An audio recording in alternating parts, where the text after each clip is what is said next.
I've been watching through the Fast and Furious movies in order. I haven't seen most of these movies before up until now. I started with the first one with its tuna sandwiches, Coronas, and street races.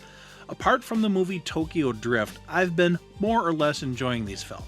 Now it's time to do Fast and Furious 6. I just finished watching this movie. The 2013 installment was my first time watching the movie. This movie cranks up the absurdity dial to 11 while somehow making me cheer for it all the while. This movie's got the family back together with over-the-top action that defies physics and visuals that pop and make your jaw drop. Full spoilers ahead.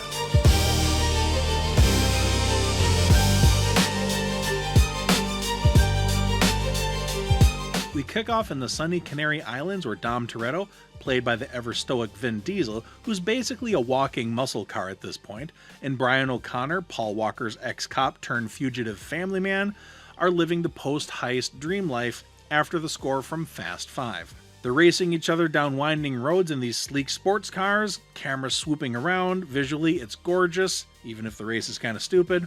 Gorgeous ocean views, the tires smoke, the sheer spectacle of it all. It looked great. Director Justin Lin definitely knows how to make the cars pop like poetry. He's getting better as a director for these movies. Maybe not a better director, but a better director for these movies. He knows what audiences want, and he delivers. No more lone wolf stuff like in Tokyo Drift, thank goodness. This is the crew I care about, and this is the crew I like to watch. Cut to Moscow, where we get to see our bad guy, Owen Shaw, played by Luke Evans, with a smug attitude that makes you want to slap him through the TV screen. He's a former Special Forces guy turned criminal mastermind, leading a team of precision drivers who hit a military convoy like they're playing a video game. They use custom flip cars, low-slung beasts that can ram and flip enemy vehicles. The action here is pure spectacle. I love how this movie doesn't waste time. It throws you right into the high-octane, albeit ridiculous world almost right away. And of course, Dwayne "The Rock" Johnson is back as Agent Luke Hobbs, the boulder of a man who's been chasing Shaw across a dozen countries. Well, in this movie, Hobbs tracks down Dom on his island paradise, but instead of arresting him, he shows him a photo that drops the bomb. Letty Ortiz, Dom's presumed dead love from Fast and Furious 4, is still alive. Dun dun dun! It's corny, it's a soap opera style twist, but it works well enough as a plot device. Michelle Rodriguez is back, and her character's resurrection is handled with just enough mystery to hook audiences, without too many eye rolls. And of course, it was hinted at the post-credits scene of the last movie. Hobbs offers Dom and crew full pardons if they cooperate. By the way, I have to nitpick here. The use of the term pardon is inaccurate because Agent Hobbs, a federal officer, lacks the authority to grant pardons. Only the President of the United States can issue a pardon for a federal crime. The script likely meant immunity or deal to drop the charges, but pardon is a sloppy shortcut for dramatic effect. Anyway, the supposed pardons are offered if they help take down Shaw, who's building a nightshade device that can black out entire countries' power grids for up to 24 hours. As far as a MacGuffin goes, that's fine. Dom, the ever-loyal family guy, agrees because he says you can't turn your back on family. Cue the team assembly montage, and I love a good assembly montage, why not? Let's go there. It's like the Avengers but with torque wrenches. First up, Brian flies back to recruit the gang. Roman Pierce is Tyrese Gibson. He provides comic relief, and he's just a fun character. I've liked him ever since Too Fast, Too Furious. He was sort of initially a Vin Diesel replacement, but I'm glad they kept him on as a character. And then Ludacris's character comes back as the tech whiz. By the way, if Ludacris drives one of these cars, does he go ludicrous speed? I like when they're buying cars at the auction and the auctioneer or, whatever dude running the auction didn't really take them seriously. Later on, they get their comeuppance when it turns out they really do have piles of money and they literally want the shirt off of his back. So there's a little bit of a humbling moment there, and it's sort of fun to see characters get put down and then get their revenge in a harmless sort of way. That was fun. Then Han and Gal Gadot's character are chilling in Hong Kong. The chemistry here is gold. The banter feels real and earned. Ludacris's character exudes likability, and Han's laid-back vibe is great. I love that he is still snacking. I don't know how this guy isn't 300 pounds. I gotta praise the characters in this movie. They elevate this from a dumb action movie to something slightly less dumb. They are genuinely characters you root for. You get to know these people over the movies, and you get to like them. unlike the personality-free lead character in Tokyo Drift. The crew heads to London, where Shaw's operation is based. The first big set piece is intercepting Shaw at an Interpol raid gone wrong. Shaw's team unleashes those flip cars, turning cop vehicles into airborne scrap metal. It's visually fun. It's nighttime streets lit by sparks and flames. The camera work makes every flip feel visceral, albeit ridiculous. They capture one of Shaw's guys and interrogate him in an abandoned tube station. He spills the beans that Shaw is after components for Nightshade, a chip or something or another gadget. Details, details, details. Gotta have the MacGuffin and plot exposition moment, but it goes by quickly. But then Letty shows up with Shaw's crew, leading to a foot chase where Brian pursues her through the underground. Letty's got amnesia from her supposed death, so she doesn't remember having watched any of the previous movies. She's cold and calculating now. Dom confronts her, but she shoots him. He's fine, of course, because movie. Brian, ever the investigator, flies back to the United States to visit Arturo Braga in prison, the drug lord from the Fast and Furious 4, who confirms Letty survived the crash, lost her memory, and Shaw scooped her up because she's good at driving. Good thing she remembers how to drive after getting amnesia. This is getting a little complicated, but I think I got it. Back to London, the team tracks down Shaw's hideout, leading to a wild street race where Dom beats Shaw in a muscle car versus flip car showdown, but it's a trap. Shaw's real plan was elsewhere. Hobbs' partner, Riley Hicks, Gina Carano, is revealed later as a mole, but we'll get there. Next up, the crew heads to a NATO base in Spain after Ludacris hacks the intel. Shaw is stealing a tank, yes, a full-on military tank. The chase on the highway is epic. Shaw rampaging in a tank, crushing cars like soda cans, while the team tries to stop him with their souped-up rides. Visually, it's a feast, the tank barreling down the wrong way, explosions everywhere. The spectacle is cranked up to the max. But oh man, the implausibility of it all. Letty's in the tank with Shaw, the team harpoons the tank, but it flips her out. And here's the asinine moment. Dom, seeing Letty airborne, guns his car off of a bridge, launches himself off of the car like Superman or a human missile, catches her mid-flight, they both fly through the air to the other side of the highway and slam into the windshield of a parked car on the other side of the highway, unharmed, not a scratch.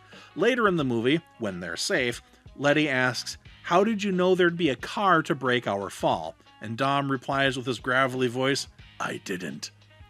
I laughed out loud. I literally laughed out loud at that part. That is one of the dumbest bits of dialogue in the entire franchise, one of the stupidest lines in all of movie history.